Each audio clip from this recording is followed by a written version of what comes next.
বয়স কেবলই একটি সংখ্যা। এই ঘটনাটি যেন আরও একবার তা প্রমাণ করল। তবে এই প্রেমের গল্পে মিশে আছে কোটি টাকার চমক আর এক অভাবনীয় ব্রাইড প্রাইজের গল্প।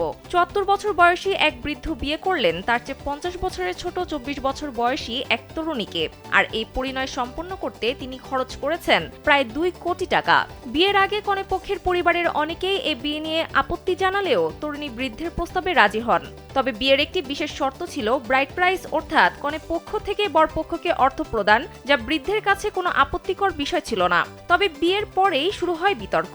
বিয়ের ছবি তোলার দায়িত্বে থাকা ব্যক্তিরা অভিযোগ করেন, স্যান্ডেলিনা সো, রূপচর্চায় আভিজাত্য।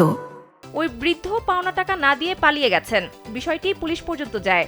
এই অভিযোগ ও সমালোচনার জবাবে সোশ্যাল মিডিয়ায় তারমান নামের ওই বৃদ্ধ জানান তিনি কোথাও পালিয়ে যাননি এবং যে ব্যাংক চেকটি দিয়েছিলেন তিনি সেটি সম্পূর্ণ আসল। এই অনন্য ও বিতর্কিত বিয়ের গল্পটি সাউথ চায়না মর্নিং পোস্টেও আলোচিত হয়েছে। ঘটনাটি ইন্দোনেশিয়ার, যা দেশটির সামাজিক পরিসরে ব্যাপক আলোড়ন সৃষ্টি করেছে।